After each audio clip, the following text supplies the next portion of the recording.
Lady from Florida, Ms. Lee. Thank you, Mr. Chairman, and thank you, Special Counsel Hur, for joining us here today to discuss your investigation regarding President Biden's mishandling of classified documents. This has become an issue of great interest to all Americans and, of course, to all of us here today.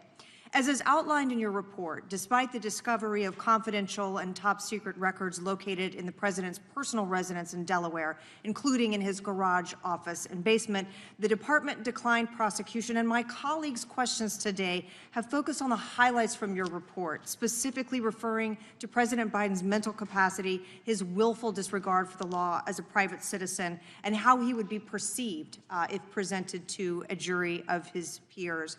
Dependent upon, and I'll use your words from the report, how this sympathetic, well-meaning elderly man with a poor memory handled and managed the storage of these confidential documents, the national security of the United States might have been put at great risk because of the president's behavior. And so one of the things we must consider today is how we can ensure that our national security will not be continually put at risk when under the leadership of the same well-meaning elderly man with a poor memory.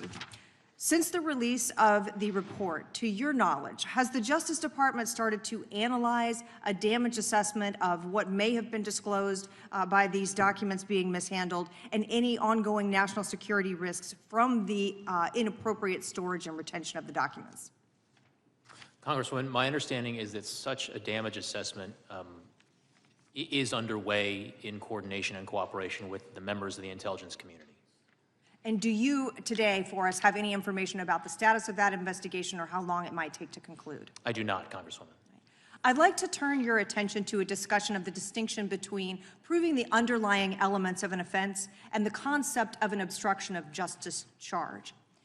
Is it correct, Special Counsel Hur, that in some circumstances as a federal prosecutor, you may investigate the underlying offense, an underlying offense, choose not to charge that offense, but still have developed sufficient evidence to charge a defendant with obstruction of justice?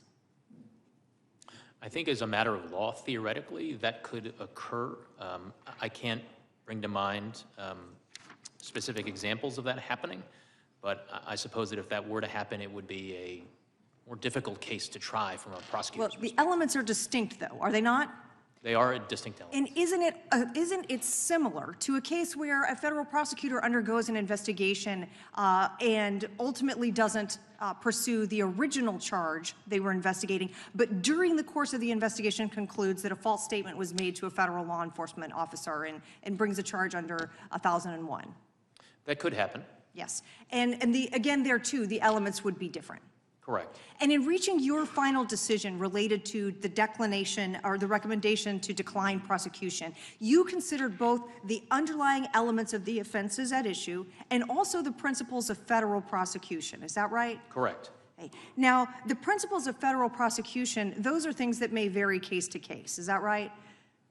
The determinations under the principles of federal prosecution are very fact and circumstance dependent. But the elements of the criminal offense are not. Isn't that also correct? Elements are defined by law, and they do not vary from case to case. And thus, those elements of the underlying criminal offense would be exactly the same from one defendant to the next to the next. Isn't that right? Yes. So you would expect, would you not, that a prosecutor who was considering the underlying offenses that you were considering here would be looking at exactly the same elements and requirements of proof that you did on the underlying charges? Prosecutors assessing their cases under the same statutes must consider the same elements with respect to those statutes. All right. Thank you, Special Counsel Hur. And then if we could turn back to the concept of those principles of federal prosecution, those are the additional factors aggravating or mitigating that you might consider in ultimately reaching a charge and decision here. Is that right? They do include such things that are referred to as aggravating and mitigating circumstances. There's one thing I want to go back to, though, to be clear. It's been said today that your report is tantamount to a total exoneration of President Biden. That's not correct, is it? That is not correct. All right. Thank you, sir. I yield the balance of my time to the chair.